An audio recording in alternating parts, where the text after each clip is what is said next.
Assalamu alaikum, what's up beautiful people? This is your brother Harun Rashid from Installerman YouTube channel. তো বেশ কিছুদিন ধরে plan করতেছি যে তালের শ্বাস খাইতে যাব। তো আসলে সময় সুযোগ করে ওঠা হইতেছে না বিভিন্ন ব্যস্ততার কারণে। তো আজকে ফাইনালি সময় পেয়েছি, আমরা যাব আজকে তালের শ্বাস খাওয়ার জন্য। আমরা তাল গাছের কাছাকাছি নিকটবর্তী। তাল গাছ দেখে ছোটোবেলার সেই কবিতা মনে পড়লো, যদিও কবিতা আবৃত্তি ভালো পারি না, তারপর চেষ্টা করতেছি। ওই দেখা যায় তাল গাছ, ওই আমাদের গা, ওইখানেতে বাস করে কানা বগির ছা। ও বগি তুই খাস কি, পান্তা ভাত চাস কি, পান্তা আমি চাই না, পুঁটি মাছ পাই না, একটা যদি পাই অমনি ধরে গাপুস গুপুস খাই। তবে আজকে আমরা পুঁটি মাছ খাইতে আসি নাই, আমরা তাল খেতে আসছি। তাল গাছে উঠছে একজন, নিচে আমরা আসি। প্রচণ্ড পরিমাণ তাল এই গাছে ধরছে আলহামদুলিল্লাহ। ভাবছিলাম আম গাছে উঠছিলাম আম খাওয়ার জন্য, তাল গাছে উঠবো, কিন্তু তাল গাছের পরিবেশ পরিস্থিতি দেখে খুব ভয় লাগছে, কারণ তপ্ত রোদ, প্রচণ্ড গরম। আমাদের এক বড় ভাই উঠছে তাল গাছে, তাল পেড়ে দিতেছেন উনি। তাল গাছের উচ্চতা অনেক, বেশ লম্বা তাল গাছ, এবং তিনি অনেক সময় ধরে অনেকগুলা তাল পাড়ছেন গাছ থেকে। আপনারা নিচে দেখতে পারতেছেন অসংখ্য তাল এই গাছে ধরছে আলহামদুলিল্লাহ।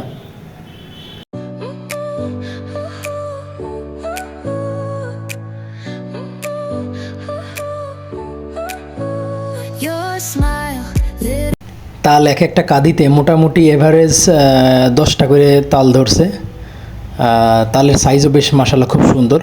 এই ভাই উঠতেছে কারণ দাটা পড়ে গেছে, যেই দা দিয়ে তাল কাটতেছিল, তো উনি আবার তুলে দেওয়ার জন্য উঠছে আর কি। কিন্তু উনি অল্প কিছুক্ষণ ওঠার পরে উনি ফেরত আসছে, কারণ আর উনি আর উঠতে পারতেছে না। তো পরবর্তীতে আমাদের আরেক ছোটো ভাই, সে আবার গাছে উঠতেছিল, উঠে কাছাকাছি যেয়ে ওই দাটা ওনার হাতে দিয়ে আসছিল, কারণ দা না হলে তো তাল কাটা সম্ভব না।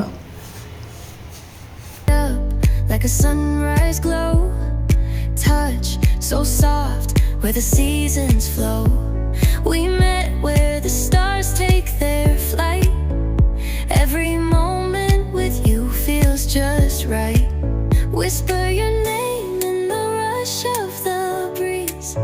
Love like an ocean rippling with ease. Heartbeats sink into this melody.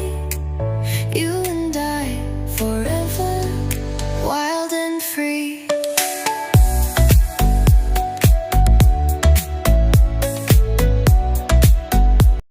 আমাদের ছোট ভাই সেলিম, সে অনেক যাচাই বাছাই করার পরে এই কাঁধিটা তার পছন্দ হয়েছে, সে ঘাড়ে করে নিয়ে বহন করে চলে যাচ্ছে। টাটা বাই বাই তাল গাছ, আল্লাহ বাসা রাখলে আবার দেখা হবে। তো আমরা এখন বাসার দিকে ফিরবো ইনশাআল্লাহ। তাল বহন করতেছে আমাদের সেলিম মিয়া, সে অনেক হেল্প করছে তাল খাওয়ার জন্য, কারণ আমার পরিচিত এরকম কেউ ছিল না যে তাল গাছ থেকে তাল পেরে এনে দেবে তারপরে খাবো। সেই এই এক বড় ভাইকে ম্যানেজ করছে, তো উনি তাল গাছ থেকে তাল পেড়ে দিছে। এখন বাসার উদ্দেশ্যে রওনা করতেছি।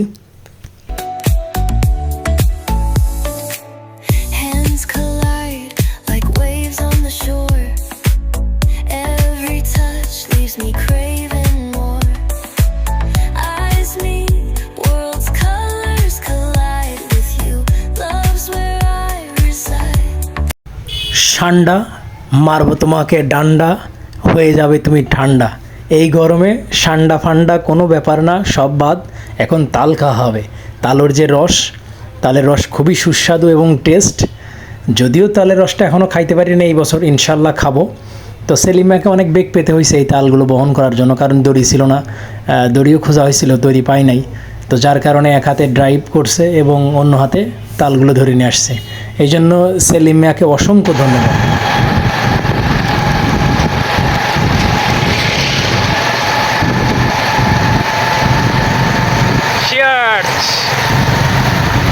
ঠান্ডা এখন তাল খাবে, তাল।